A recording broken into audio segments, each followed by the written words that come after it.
ಪಕ್ಷದ ವರಿಷ್ಠರು ಯಾವುದು ಅವ್ರು ನನಗೆ ಜವಾಬ್ದಾರಿ ಕೊಡ್ತಾರೋ, ಇವತ್ತು ಹನುಮಂತನ ಹೋಗಿ ಹನುಮಂತಗಾಗಿ ನೀನು ಕೆಲಸ ಮಾಡಿದ್ರೆ ಕೆಲಸ ಮಾಡ್ತೇನೆ, ನಾಳೆ ನಿನಗೆ ಟಿಕೆಟ್ ನಾವು ಕೊಡಲ್ಲ, ಒಬ್ಬ ಸಾಮಾನ್ಯ ಕಾರ್ಯಕರ್ತನಾಗಿ ನೀನು ಇಡೀ ಪಕ್ಷಕ್ಕೋಸ್ಕರ ದುಡಿಬೇಕು ಅಂದ್ರೇನು ದುಡಿತೀನಿ.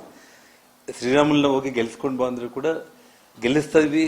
ಗೆಲ್ಲೋದು ಸೋಲೋದು ಅನ್ನೋದು ಚುನಾವಣೆಯಲ್ಲಿ ಅವರವ್ರ ಶಕ್ತಿಗೆ ಅನುಗುಣವಾಗಿರುತ್ತೆ. ಪಕ್ಷ ನಾಳೆ ಶ್ರೀರಾಮುಲಗೋಸ್ಕರನೇ ನೀವು ಹೋಗಿ ಕೆಲಸ ಮಾಡಬೇಕು ಅಂದ್ರೂ ಕೂಡ ನಾನು ಮನಸ್ಫೂರ್ತಿಯಾಗಿ ನಾನು ಕೆಲಸ ಮಾಡಿ ಪಕ್ಷಕ್ಕೋಸ್ಕರ ಪಕ್ಷದ ವರಿಷ್ಠರ ಒಂದು ಆದೇಶದಂತೆಯೇ ನಾನು ನಡ್ಕೊಂತೀನಿ. ಯಾಕೆಂದ್ರೆ ತಾವೆಲ್ಲ ಕೂಡ ಮಾಧ್ಯಮ ಸ್ನೇಹಿತರೆಲ್ಲ ಕೂಡ ಹಿಂದೆ ಜನಾರ್ದನ್ ರೆಡ್ಡಿ ಅವ್ರು ಏನ್ ಹೇಳಿದ್ರೆ ಅದಾಗುತ್ತೆ, ಜನಾರ್ದನ್ ರೆಡ್ಡಿ ಹೇಳಿದ್ದಾಗುತ್ತೆ, ಅದೆಲ್ಲ ಕೂಡ ಹಳೆ ಕತೆ, 20 ವರ್ಷದ ಹಿಂದೆ.